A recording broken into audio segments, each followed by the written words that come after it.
So this was the idea that I had yesterday when I was walking and talking. I think it's going to rain actually. Was that you should describe what your current strategies are and then laugh at them. And I think that's kind of not a bad way of thinking about what I've been trying to do with publicising the book. I've been making videos. So I made a video yesterday and I made a video the day before. I might have made 3 now. And I don't think I've actually mentioned the title of the book in some of them, and I definitely haven't linked to the Amazon page where people can buy it, and I haven't shown the cover. So one of the ideas that I had for a video for tomorrow is like a video of 2 of me, one with a hat on and one not with a hat on, and one of those people, probably the one with a hat, criticising me. Does this make sense? Criticising me for kind of not getting the basics right of marketing a book, which is like mentioning the title of the book. The title of the book, by the way, is Delivering the Impossible, Successful Ways of Seeing Software Project Management. That's the entire title of the book. And so something that I have done today, which is interesting, is that I've paid a deposit for a venue at the Edinburgh Fringe in August, the second 2 weeks in August. And this is the kind of thing that, like, I don't remember the dates and the times that gets much nearer, but I am determined this year to actually submit a poster at the time when kind of posters get circulated, which is kind of May time, and then actually do some proper marketing. So like one of the things that I was thinking about doing was getting a bigger venue, and the idea in the kind of like, there needs to be a name for this, you know, like when you buy gym membership in the hope that because you've bought gym membership you'll go and actually exercise.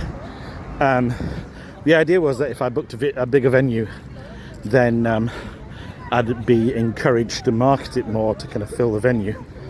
But then I realised that I didn't really fill the venue that I had, which was only 18 people last year. And so kind of maybe the thing to do, cowboy, tiger, is maybe the thing to do is to actually fill the venue that I have. It's a very nice venue and I know it and I understand it, and it's a good time slot. It's 6:15 in the evening. It means that, like, you know, people who work, who are the people that I'm actually talking to, mistake that I made the first year, people who work, or the people that I'm actually talking to, might have a chance of actually coming and seeing it. So that's what I'm doing, and I'm toying with different titles for my Fringe show. One possible title for my Fringe show might be Please Buy My Book, because it is going to be the kind of apotheosis, is that the right word? I don't know. The kind of crescendo, the climax of all of my book marketing efforts. So I can imagine a picture of me with my book and posing with my book, and that would make some sense. And another thing is I could just call the show Delivering the Impossible, although I've already done a Delivering the Impossible show 2 years ago. Or I could kind of pick on one particular aspect of the book, which is something that I'm sort of vaguely thinking I could turn into a book. I'm vaguely thinking because, like, I've got the idea that it could be a book, but I've got no idea how I could implement it, which is having a book called Some. And the idea for a book called Some is basically something that I kind of stumbled on while I was writing this book, and then it becomes an important chapter towards the end of the book. There's a chapter called All, and then there's a chapter called Some. And basically the idea of these 2 chapters is that so many of the problems that we have in project management come from the idea that we need to be doing everything, and also that what we do needs to be an exact match with what we describe. And so you can see, like, without the preamble, there's a whole bunch of preamble to do with the unconscious liking all, same forever and an exact match, and the actual conscious mind being able to grasp, if you think hard enough, with some for a little bit of time an inexact match. Some kind of mirroring with kind of thinking fast and slow, I think, which I haven't explored either. But you can see it's a really tricky subject, and so to make it like the full subject of a show would be kind of brave, as Sir Humphrey would say in Yes Minister, but also kind of it's the kind of thing is that I'm thinking now is like I can imagine this book in my head with a yellow cover and the word in black, some in black on the cover, and this being in the top 10 best non-fiction sellers in W.H. Smith, if there's still W.H. Smiths left. But then the question is, what goes in it? And the answer to that, unfortunately, is that I'd probably have to do a whole bunch of reading to try and kind of put some stuff in it. But the interesting thing about it is that if I did that, then I think it could be a book that wasn't aimed just at people who do software development or just at people who do project management, but it was aimed at everybody, which is a bit ironic, really, isn't it? If it's the idea of the book is that you should just focus on some things rather than everything. But I'm sure the whole business of talking about some rather than everything is kind of rich with irony. I'm wondering if now, because I'm going to be frank with you, I don't have anything else to talk about, and I want to kind of talk for another 10 minutes at least, maybe more. I should talk about this idea of some versus all, different versus same, and for a while versus forever. If I say those things to you, if I say same, all, and forever, can you feel like kind of a part of, I'm starting to feel like a hypnotist now, can you feel like a part of you relaxing? You're going to get everything, and you're going to have it forever, and it's going to be the same as what you thought of. Just whatever you thought of, it's going to be the same as that. Can you feel yourself relaxing? And if I say, well, you're only going to get something, and it's only going to be for a certain space of time, and it's not going to be exactly the same as what you want, can you feel yourself getting anxious? And that's basically that tightness, that kind of anxiety at the idea of only having something rather than everything, and only having it for a while rather than forever, and it not being exactly what you want. That anxiety is what fucks up project management royally, because this is something that kind of I think somebody should kind of hammer a nail with this on a note into the heads of engineers when they go to university. Obviously, I'm not advocating that kind of violence. This is just a metaphor, but I see all the time with engineers the idea that somehow you can describe things and then you can have them exist in reality. Sorry, I did a philosophy degree, so if there's a slogan for philosophy, it's more complicated than that. And very often, what you describe and the reality, they aren't the same thing. And the interesting thing here is that why is there such a huge payoff from them being the same thing? Why is that the most important thing? If you can generate something that is kind of valuable, why is it extra valuable if it's exactly what you thought of in the first place?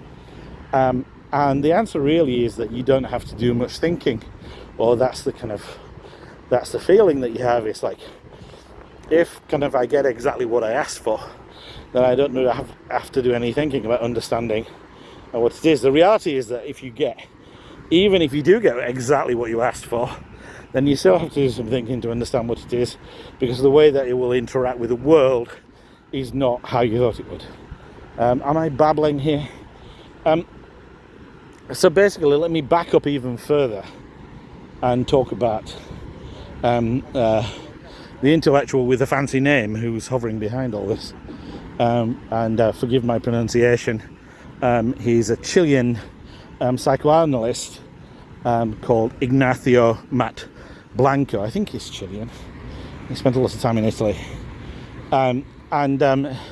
Basically his idea, and he has some kind of maths to back this up, but I don't really understand the maths, is that the subconscious mind, the unconscious mind, I don't understand the difference between those two at all. Beat me up if you've had an expensive psychoanalytic education. But basically, our mind that thinks but doesn't do it consciously, that mind, really likes the idea of what he calls symmetrical thinking. So that's same forever,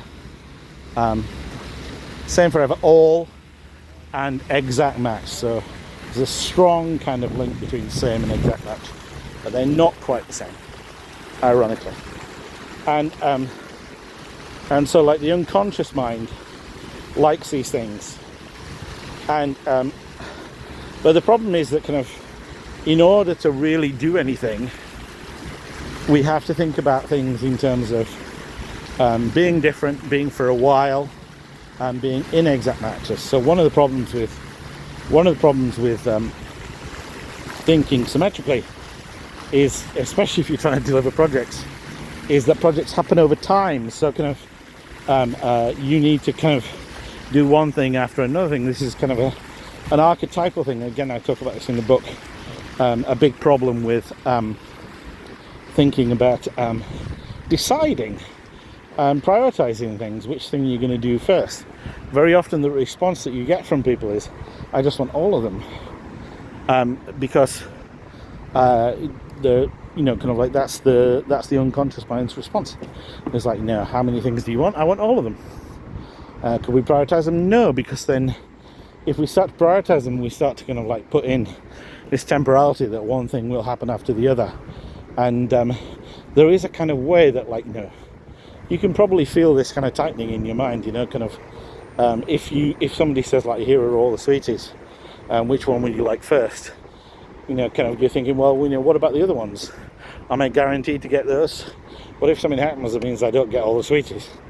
And this is kind of exactly the kind of reaction that you get from people when you try and prioritize things. I saw a post actually just recently that said one thing that we should realize is actually prioritizing things is really hard, and it is hard for that reason, because kind of by prioritizing things, you're kind of saying to your unconscious mind, you can't have this, not yet. And the thing is, the idea from Ignacio Mat Blanco is the unconscious mind doesn't understand later, it only understands now. And so kind of like when you're kind of trying to kind of lay things out in a kind of this thing and then that thing way, then kind of you're essentially always fighting against this natural tendency that people have to want everything, and to feel that kind of any kind of ordering or prioritization of things is kind of taking away from something. Now, the interesting thing is that you notice here, if we're talking about things in a project, none of these things exist at the moment, right? But again, this is kind of an important aspect of kind of symmetrical and asymmetrical thinking, so that symmetrically things can't come into being. If like everything is always there forever, then things can't come into being. So this kind of combines in a kind of quite nasty way with the idea of exact match. So basically, there is this kind of fundamental way in your head that once you've thought of something, it already exists. And so if somebody comes along and says, well, actually, kind of, can you prioritize things? Then these people are kind of stepping on your dreams, basically. They're saying, well, this thing that you thought of and like symmetrically already exists, it doesn't exist. We have to put it in order. And so kind of like there is this kind of aspect of a lot of what's going on in project management, but also like kind of in thinking, in human thinking. And you see, once you've started to think about things in this way, you see it everywhere. That in a lot of places, should we say. Be careful in our speaking. And so kind of like one of the things that I talk about in the book is that kind of you might see this kind of approach to project management called Agile, you might see it as kind of some injection, like injecting asymmetry into lots of things, saying kind of, okay, what's the first thing we're going to do? And kind of like we do that for a short space of time. And the other thing that kind of is very difficult to understand for the unconscious mind is learning. So kind of things coming into existence, that's difficult. Learning is difficult. So the idea that there was a time when you didn't know something, and then there was a time when you did know something, that's quite difficult to kind of handle. But kind of one thing that you might kind of think is, well, you have to learn things. You have to kind of like have this asymmetry. And so one of the things that I find is kind of weird and kind of like traumatic about project management is, so you start to do this thing, right? So you manage to persuade people to put things in some order, or you just arbitrarily pick an order, or an order emerges for some random reason that's not that helpful. But you start to do something, and then once you start to do something, if you have this kind of focus on kind of like, you don't know, you might not know, but agile approaches, which is the idea that you do something and then you get that to work, and then you show that to people and you get them to use it, and then guess what? They don't react to it in the way that you expected. Or you start to kind of implement this technology and it doesn't behave in the way that you expected. AI will not behave in the way that you expected it to. So kind of like, this is learning, right? So you had this initial idea of what you were going to do, and then you did some stuff, and then the way that the world responded to the stuff that you did, either by the technology that's available, you tried to implement it, it didn't work, or kind of when you showed this to people, they behaved in a way with it that you didn't expect. All of that stuff is learning. And in a model where you always know whatever is going to happen, and you wanted everything at the beginning, and you want an exact match with what initially it was you thought of, where do you put this learning? Where do you put these new ideas that have come to light as a result of doing some stuff? So kind of like in an unconscious mind, there's nowhere to put these. Now, there are a couple of things about this. One is that kind of what people will do is they will just take this new learning and act as if it's always been there, and so we should have always known that. You can tell in my voice, can't you, the trauma of this, but this happens quite a lot. So kind of like you learn new stuff. This is kind of the strategy. This is kind of like doing things in an iterative and incremental way. The agile way is a learning strategy. So what happens is stuff comes to light, and then kind of the response of the people who had the initial idea is, well, you should have known this all along. Because if you're thinking about things in terms of all and same and forever and exact match, then you don't have any way of accounting for learning, right? And so, but it's kind of weirder than that, because quite often the thing that I haven't talked about, so I've talked about symmetrical ideas, which is all, same, forever and exact match, and then there are asymmetrical ideas, which are some, different, for a little bit, and inexact match. But these two kinds of learning and thinking, they're not learning, they're thinking. These two kind of ways of thinking, they happen together very often, and they can happen in kind of useful ways, and sometimes they happen in quite weird ways as well. So one of the things that you can have happen is that people can still be smarting that their idea for the exact match for the project is not going to happen, and saying it should have happened, and I'm very annoyed and you're a bad person that it didn't happen. But also kind of like, because they're human beings and they're capable of thought and intelligent reasoning, they can also be kind of actually learning from what's happening. So you can have these kind of two dialogues happening at the same time. The other thing is that kind of it's really important to understand is like when you kind of come into talking about this, it sounds like this kind of like subconscious way of dealing with the world, like in terms of all and same and forever and an exact match is bonkers. But in fact, what kind of like ironically what it is it's essentially a super kind of rapid learning method, and kind of we have to kind of assume that all sorts of things carry on being the same, always have the same properties, etc. Otherwise we just couldn't deal with the world. We'd just be special case after special case, and we can't do that. So like there are really, really important reasons why we have this kind of reasoning, and we couldn't function without it. We couldn't function without both. But at the same time, sometimes this kind of reasoning, it's kind of in many ways it's kind of tweaking the dials. At the same time, some of this reasoning kind of, it can cause us all sorts of problems. So I've ended up talking about symmetrical and asymmetrical thinking, which is actually kind of coming back to marketing my book. Maybe that is, so somebody asked me this, kind of a very clever gentleman who's a friend of mine and a very successful businessman, said, like, what's the most controversial thing that you say in your book? And I think this is it. I think it's to do with the fact that kind of essentially what we're fighting when we're fighting project management, what we're fighting, or what we're kind of like, what's a business word for fighting? Encountering, challenging, something like that, when we're doing project management, is kind of inappropriate symmetrical thinking. So inappropriately thinking about all, same and forever. And we're just essentially kind of like a lot of the time trying to persuade people to kind of like understand that we have to do a bit of something over a short amount of time, and then that, and then like kind of helping people deal with the learnings that come out of that, and deal with the fact that kind of the result of that learning is that they will get something, but it won't be an exact match with what they initially thought they would get.